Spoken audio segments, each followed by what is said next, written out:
decided not to be coming live while I am driving, but because of the way it is now, I have to do this. You see, most of our people, since Amamiha, I am not far from them. There is a lady I just apparently now on my inbox, and one other guy who came to my inbox for the very first time to tell me why did I make such video against Mathias. Let me start by telling them now, the two persons who has chatted me so far on this thing on my WhatsApp, one abu Ishadi nobody most Ndi Igbo manelo wa maka Facebook aka me his voter abuse. Now let me make this point to you. I am not a member of Zion Ministry, neither do I go to Reverend Fadeji Kembaka or any of these preachers. I don't do that.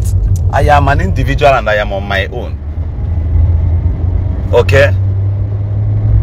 The time there is a pastor they call David Elijah. Somebody would complain, no,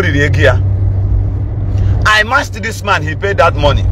There was another woman from Enugu State again, a pastor. I posted him on the internet. Threats came, so many things, pressure for me to put down that video. For where I stood my ground, Governor Ezeaku stood his ground. I insisted that that pastor will pay.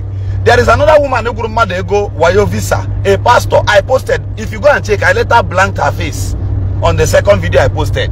I collected the money from this pastor. By force, threat came. So many things came. Lawsuit threat came. Governor Ezeaku stood his ground and made sure that she paid that money. These people who are coming to my inbox now to tell me that Ndi is against Omenala. Please. That time, did you come to my WhatsApp to tell me thank you? Ndi baby in London. He been abroad to bring a war chain. Come to Nigeria, come here and talk. This Governor Ezeaku you see here, this live camera screen record here. On that 16th, when Mazin and the Canabot are in a court, I am not a member of IPOB, but I was in that court. I came in solidarity for him. The second time, George A. Park, they came. I was here. I was not afraid of guns and bullets. I came. Only for here. Some elementary mugus. In the Koku Kiji Bronya. In London, I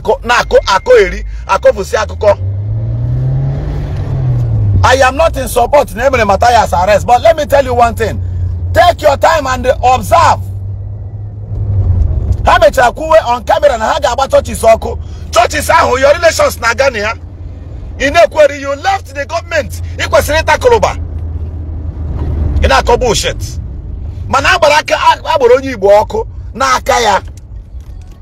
I went to Enugu. I fueled my car. I took my team along. We went there. I sponsored. And that day, I had flight the next day morning. Please go and lock that tank. Go and cover it. The next day, I had flight. I mean emergency flight to Lagos. I left Enugu State at night. Join those people. I left Enugu State at night. And I got to Port Harcourt. Even now sacrifice the humanity. God Almighty, bear me witness. As at this morning, I spent the go 41,000 on people. Ntuashi, motabuom. Man, you can't see me start writing or posting about them on the social media. On what meaning? On daily basis. Since yesterday, what have been 1,000 naira and kete from my business because I've not been on seat.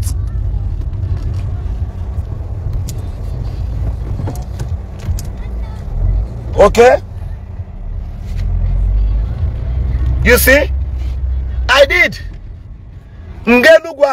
This mugus now. And one of them my inbox so man, they say thank you for standing for this young man. The lawyer, the petition, whatever that is going on now, except one of my friends who supported them. He requested for the account number. I gave it to. I gave the account number to him. I believe he supported them with something. Others just kwuru meshi on one place na ekweri na akọ jargon. In a jargon. Were you able to sacrifice Ibes in London? Now go Governor Ezeaku na pull other video made against Mathias. Chineke bawa kwa gishi that place. Arabi wa kwa ginti. Even abroad. What impact are you making in Igbo? You're only helping your family. And when they got throw 5,000 a tour, we here we are doing better than you. Make sure know that place. Make sure know there. In London, Guinea, or you be abroad, Guinea. Or marry your standard and level there. Arabo wa kwa ginti. Ana koeri. Ana mdegeka Governor Ezeaku adegeka onya nwere ike anoto asike ya. Why near so that he will go out of his way. Yole Dochie lost his own child. Lost his own child. Mathias Ezeaku, I put on a camera, even my enemy, even the highest person who really hojo no be Muhammad me give that thing. I won't come on camera more kowade. I would never, God forbid. Now one game, your child grew up, you woke up one morning, you went him and why you're the Chabahara Mathias 100%. You put on a camera, even the highest dibia. For example, those dibias who no be na man ha born esoku be akachineke such thing men ka. I will sympathize with that one. One other easy. At that high frequency of pain. You put on a camera more ko ha. Na reality hit yela yole dochie. As if you attach it to church. I am not fighting against traditionalist people. No. It is my background. If you watch me, how did I learn it? It was from my grandfather who was a native doctor. And some other persons. So our tradition is our heritage. I always say it. But I'm fight those people. Neji egusi wayo. Name mislead is our people. And before fight yagi or before kuokugi, ejide go me evidence. One certain time I made a video on Joroge. Unajugo wenu. Uyemreni. Adime a photo be camera attack. Ole native doctor nga kwa hana kwa happy kokurumogo. If I go and check, many native doctors who high fame.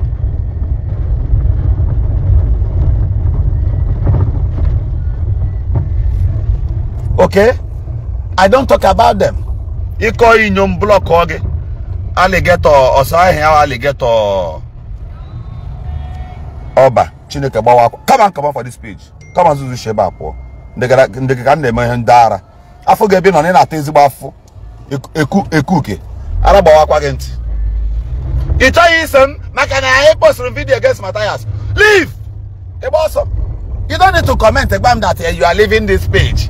Yeah, I was reading some comments there. And me follow me. Me follow me. Now lie you. The truth I go talk am. You will come back. If you like. If you go, you go. Few of my fans only. Few marry here. I celebrate them. You leave if you are disappointed. If you are disappointed that I post the video, Ebeme Mathias arrest to caution no ya leave. Leave Governor Ezeaku. You don't need to be and my yoga to the canama and Aboman name here to grow page. The man I'm case a Jago boast to page. What did they tell me? What did they tell me? And a query. If comment, I want to leave. I'm disappointed in you. Once you are disappointed, you leave because on a togo to sins. Some people you feel that they are not your own people. Aka. Now, I post a video, Mathias. If you are disappointed in me, get out. Leave. And you are gonna give data. Do I buy data for you? Or did I write application to you? Now you follow me. I have never boasted page one day. It may be me. I have never boasted the page before. Rather, I see a page in them, and on live section. Blogger follow him. I do it and me steady. So since even some of them in Akoiri, if I look at them, as a qualified mugu. If Rogan post to the pastor, not here go, not here the money. By force, not here the go.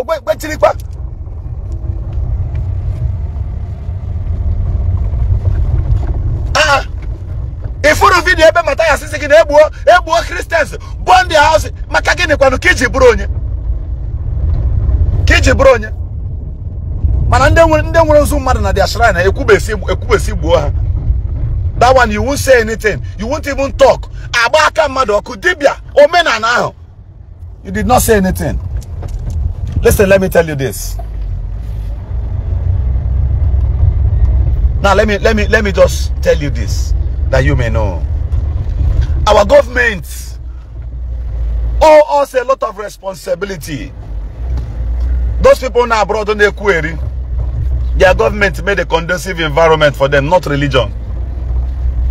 Not religion. Imani Igbo dimpa. Ikwe richa na London ogaho. Wele kwala Quran. Elu wandi Imani Igbo odogu na this country. Wele Quran no lompage. How they challenge you. Stay at your comfort. But kwala Quran oko. Quran. Try now to any pastor just gale shrine mmadụ gboko to yanga jeda pastor. Governor Ezeaku is telling you this. Pastor foliri even mo ano here janya mfoya ihe mebi pastor bilie gaba shrine oko uninvited may ya arrest. Man, eme invite. Asim Borokora di Ebudibia. Eme invite to come and scatter shrine. One day happy Akogawa. Apori Apo. He was invited. But any pastor, whoever in this life, Zuzugide for shrine, Mabute, Holy Ghost fire, Rababa, Tinyoko, even God will be against him. It is a no. A friend came to tell me that Hatrokabolo shrine and Peoko enjoy the man who Juroni Akwe or Senon. See, I don't try it. See, I don't ever try it. Walk away. Walk away. Fans in us about to your comment, let me block you. This one, your time is up here. His name, he says his name is Friday. Annie. Friday, Annie.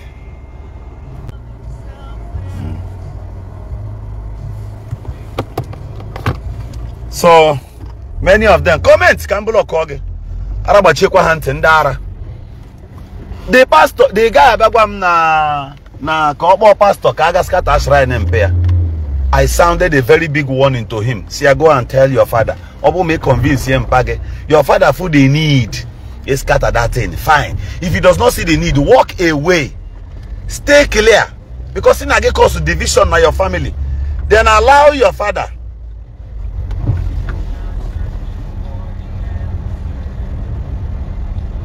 Okay, no problem. I've heard you.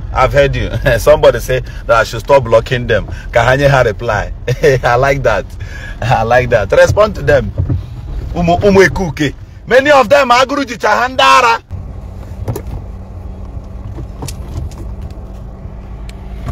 So now there were. So I said don't do that. There is no need. This thing Bidro as Igbo love themselves. I love what Mathias was doing. Look at Okurora. Okurora had a journey church. Okurora had myself. I stopped. And I didn't run no charity organization. I don't do that. That is me. You understand? That is me. Lay how far Okurora has gone. Lord Zeus. Now, Obro me any evidence. Mbaka jiri gwogi wayo. Please give me that evidence. Mfe leba mbaka war. I believe most of their commenters I come here with followers na Facebook. Mabwe a war Osubo. Osubo. If you ebe, let me not talk about other pastors. Just provide me evidence. Pastor Obuna Jigugi otoso kwari ahara. Otoso kwari ahara. Once they show that evidence, Oga Mabwe a war. Amarum. That's why. Amarum me here wo. Governor Ezeaku Ejiofor can't get iragego. Amarum me help. Hence is from a pastor is a lie. I no go do it. I don't know. Okay. Okay, your time is off here. This a cookie. Her comment here. Her comment here. Block or her. Few of them. I mean, okay. Why don't I deal with them? Deal with them. Why the comment section? Deal with them. Deal with them. Ndara na maro Ezeaku. Since I can handles on Atogo. Just video can post to do. Video videos also can post to do. If our government should provide everything their citizens need, health center, people are here doing a church like that because their prayers has been answered already by the government. They will no longer disturb God. They will no longer disturb God. But whereby your government is down. Your government is down. If you come see hate here, most of our leaders, if you come see hate here, and when I have some senators, and when one or two, let me not just talk. And when some people were my friends, they hear my cow, and they are born a man boy. These are boss. But here, you won't know. Some of the messages I extend to you here, you think Governor Ezeaku no. Somebody explain it to me. I have a leader man here kusuroku one day. Anyambere apo ya na anya. Ekuke, Okoko, fans say na support nonsense. Le watch Mbanaka. These are above 500,000 naira. Man, all gifts. Give a that 1,000 now comment. 500k. Somebody about here or somebody go here like this. Kuru brand new. Ye give for Ezeaku ineku. Check your intellectuals in the baruru self. Na jinwa yo say thank you with something baruru. Call for the ekuke. Ekuke wo only kebe no na e kana a struggle na ejigo bread ezigbo heat imre.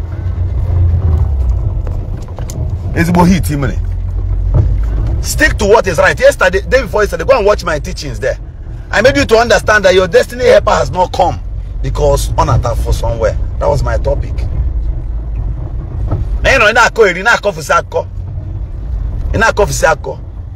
Many things I can't show you on camera because Madu Meremi or same don't even say it. Don't.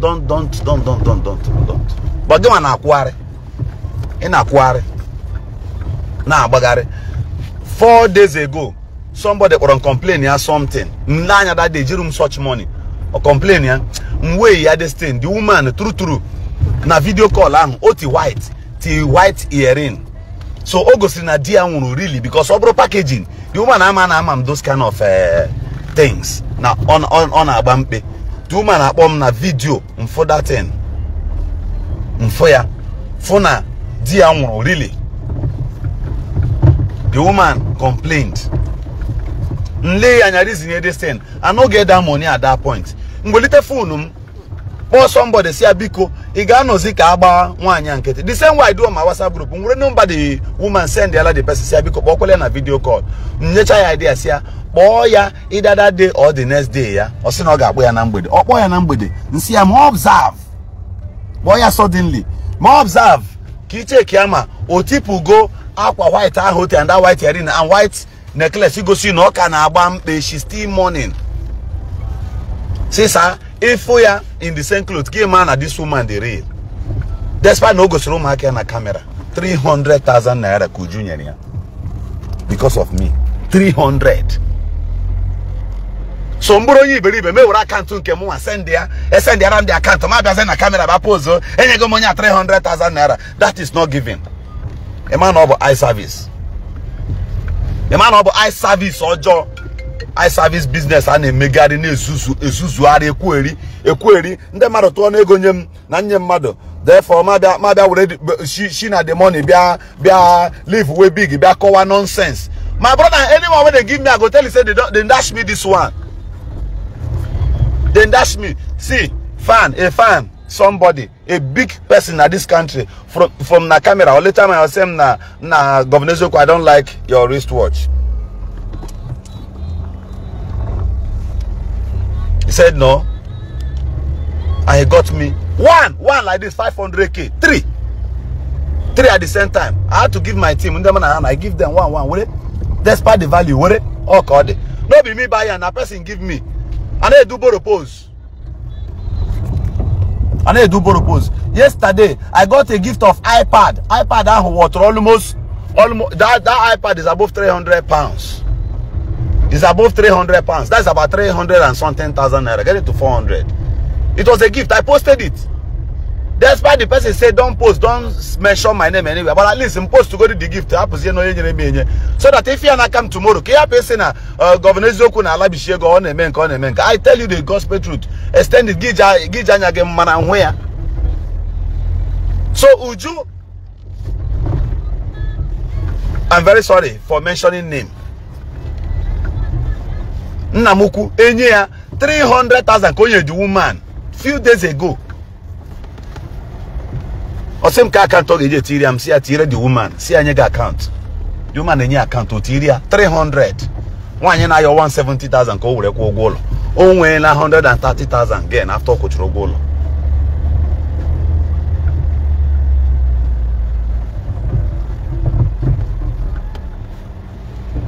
Okay?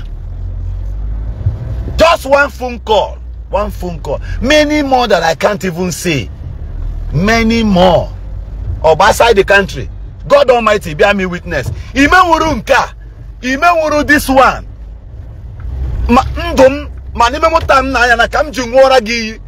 I call on God and nature. I send Messiah. Or somebody. Because you don't need to attack abroad. And Messiah send the egom. Onye mama ro before. Chineke oburu Ezeaku keep me. Obrasi, let me end. Disgracefully. And me take from no here. Man, do I have any need? If I post to Bonya on internet, Onya no Japan, Jakarta, Osigari Ike, send area 50, 100,000 naira. He send there about Onya on today, tomorrow, or get Htage. A complaint about and then in Rakadi Htage.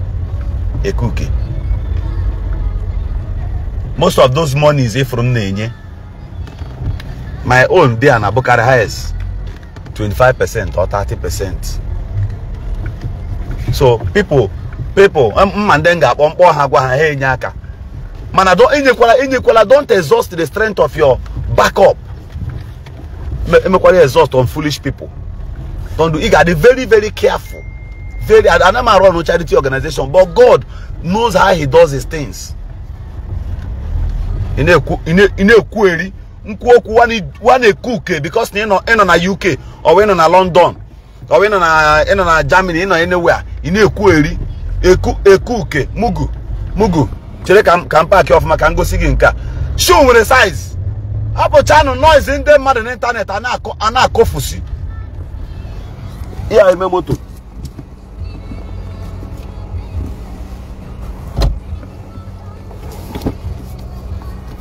Those papers are here, right? Inside here. And I call close this to you.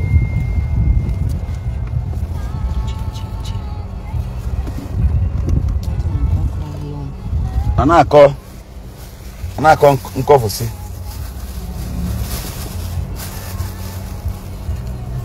Ego Igwe John, I am not an ex-convict, and they comment he go hard too much. So get out of this page right away. Oh, ono biono na akori nonsense di ono nishi.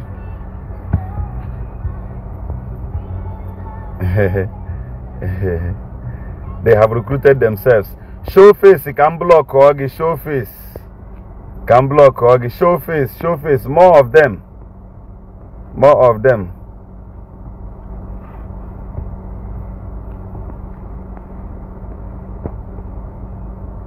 Show face, can block Ogi. Dara na kopusi yako. Open this one.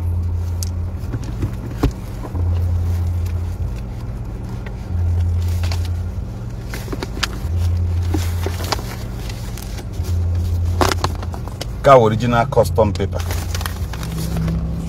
Cow original custom paper for importation of 40-feet container. This is one. Oh, let me keep it here. Give me the other one. This one. This one. You see, this one has red stamp. Another 40 feet. These ones are the ones unji here. Ibe nako ya. Agru jigi. Poverty. Headquarter ya bunu logi. Nwe ko si diga ade. Mana if from na camera am dey simple. Ina akọ eri. If one face to face, ijaka abo ba kwem naka. Ekuke. Eku whiskeys. Never on the harbor. There is no way in this life you can eat your cake and have it. Mathias, the end of this video now, I still tell you this. I am sorry for whatever that must have happened to you. And I appeal to whomsoever they concern to please hapoke nawa. Mana, be careful. Be very, very careful. Some of your utterances are the channel good. The channel good. Many people more will fall this victim also. 20,000. So many people more will still fall into this kind of trap because actually marry here. I can actually marry here. In a man, in a bagare governor Ezeaku Ejiofor. So the time I'm fighting for people stand for what is right. You didn't say thank you. You didn't say thank you. Obo oge post video Mathias. Chineke bawa kwenye nke ahụ Ishi.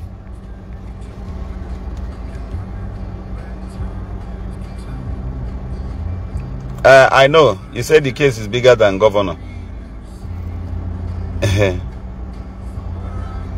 You have commented it how many times? Come on, get out from this page, Okoko. Come on, get out. I block you here immediately.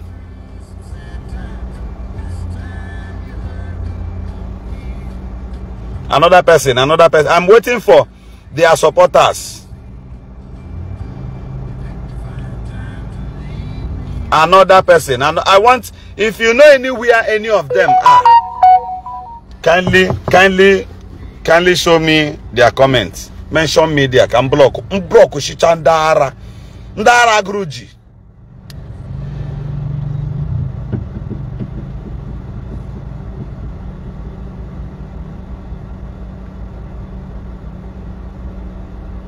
I have called Mathias before. But take from here.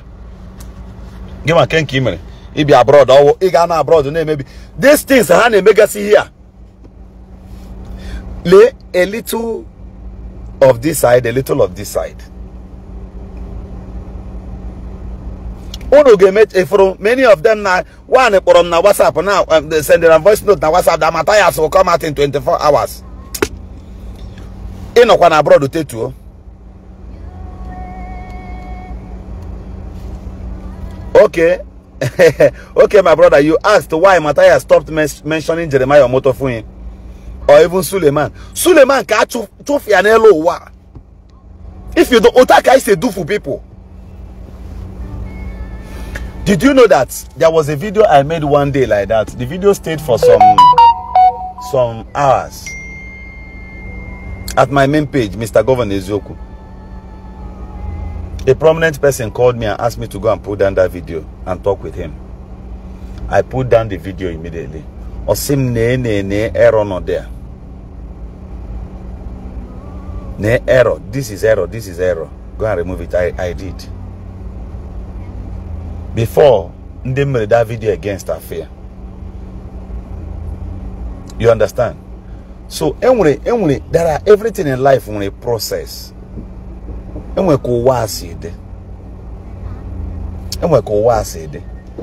that is talking about your Omenala now, were you able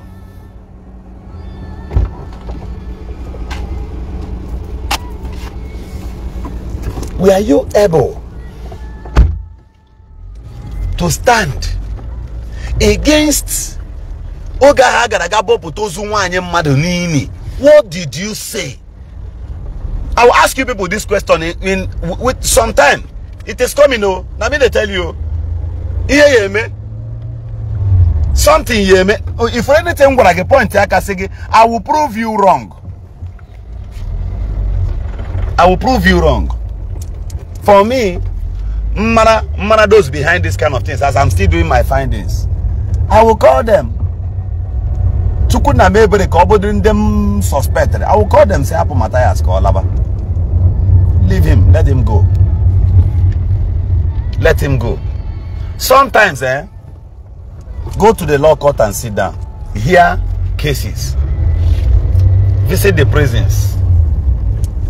Once upon a time in this life, whatever takes you to sell, learn from there. You see?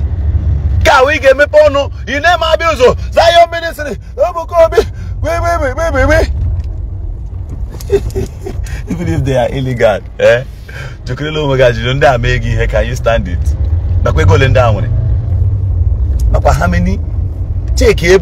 How many lawyers were put on free for free service? Money can somewhere near query. Mathias will come out as a hero. If all of us don't start begging now, don't start appealing now, even your page, how many persons not there? But as we are now, time not here now. Oh, just one call, everybody, and you turn on now. All of us are turn on that. They will see release Mathias. No. We can do that. Okay, Casey na or just having a problem. You saw what we did. I'm a kwamana. And whenever Casey did to write, man, I want Casey will subdue them. I can know where they go. So what we did was, it was a phone call. Very many of us, if on the open internet, we took steps.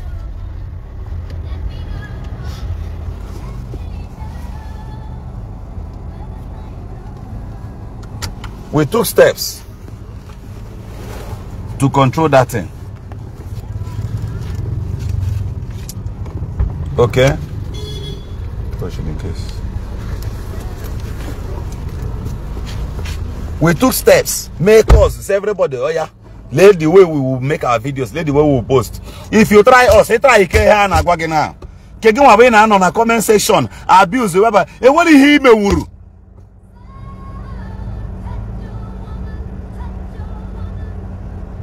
And what did he mean? But I bet you that Attire be now. See Mathias, today. I need to off phone call.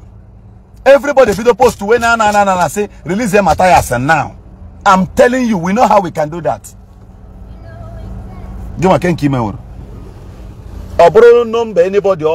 Anybody. I'm saying I chop Otonya Obana, Mother Mathias arrest now. So I chop Otea now. Made you phone all the person. Now this live broadcast now with a number Nama Onya on us here. This is Governor Ezeaku happier. Keki Meuno. Kegana the comment section. Omenala bozondo. I happy now. Let's assume no Bombaka or Obo Jeremiah or Bobo Ebukobi or Obo any of these people Mathias arrest. Give one abroad on that. How much do you have? These guys now, when the members that can muzzle out billions. There are people that can muzzle out billions.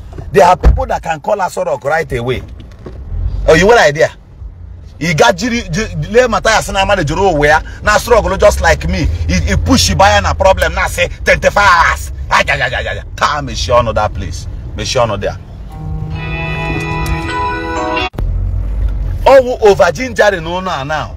Many ginger. I got drag away with police. Police are way. Calm down, please.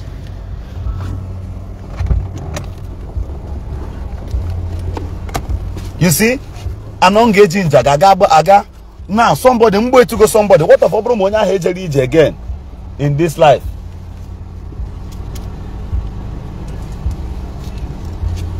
Huh? What of Obromonia Iri again in this life? Or Burebani Jinja people, you would have gone there. Remember to charge also Jinda now for dragging rifle Naka police. You know what it means? In a query.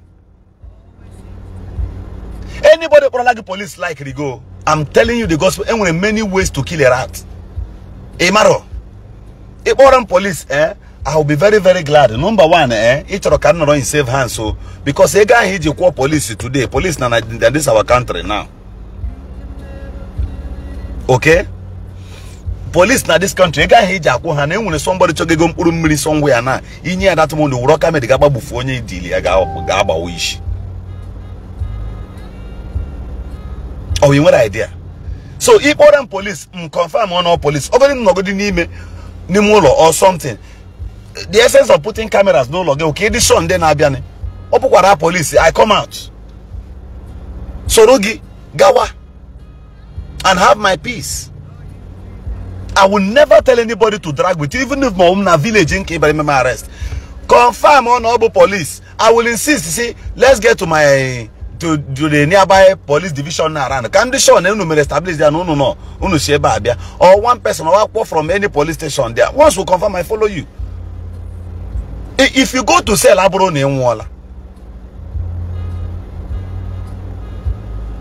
you see the way it is. So people should know what they are sending you to do. People should be very, very careful. But I'm not here. You think a man and then I say governor move ahead. I know they listen to them. How many videos people send to me? When I look at it, there are things I know I can settle behind the scene. I will do that. You must not fight every battle. Anything you like a fight. My brother won't go those big men. They are free now. They can give you anything. Governor, what do you want? Or Mathias, what do you want? Or Onyenka, what do you want? They will give to you because they come with freedom. Emaro. As I speak to you now, let me give you information. Mathias Ezeaku Ejiofor as I speak to you now. But in the comment section, yeah, you are aware. Mathias Ezeaku Ejiofor. If you don't come like this before, Mathias Ezeaku Ejiofor to office Inspector General of Police by Monday. So Anna Mosolo, Mathias Ezeaku enough 20 lawyers, 30. Son, free. Give your own in abroad. You do for ya. Oh, he want to cook one blogger that no they home the message of an problem. When the blogger is guilty, more ammo. Palace of Justice letter pleaded on behalf of Onya and Wagena. Even Prestige Visa pleaded because I'm Chama. You may be thinking your money is long and all that. Call Abia. The top officer soon. Do you know I'm aware? Am I aware? Am I a policeman? No matter no matter level, yeah. Man, what to do? When do fools in our people? When somebody is wrong, the person is wrong. And never you send a goat to go fight a tiger. It will not work. It will not work. And then a doofy can say money is not everything. Ochando Edwin, goodbye from this page. Come on, get her from here. Doofu ndarala. They will mislead you. They will tell you things to start doing. Or God, think before you start. Forget about the clapping hands and a clap rogo. I know they believe in those kind of things. Everything I want to do, I will want to do them in my capacity first. If I know my capacity cannot carry it, I will support that. Instead of that, I will go back and prepare. I will go and plan. I will go and package myself and come back for you. It's all belong with that. Those mechanisms in the abagogo. I will rush you. If I pity you, and when you can make me hey laugh free, it's a lie. I will forgive you. Nah, to ego. I will withdraw my forgiveness back again. According to the law. So all those time, so that somebody came to a live camera and said, Nebuko be no homo. What? None I want to. Nebuko be one Igbo. Nebuko be on a Lagos name a church. Eko bola to tradia. Nebuko be 85% of that money galo achina Igbo. This is the truth. Ibro di bien on a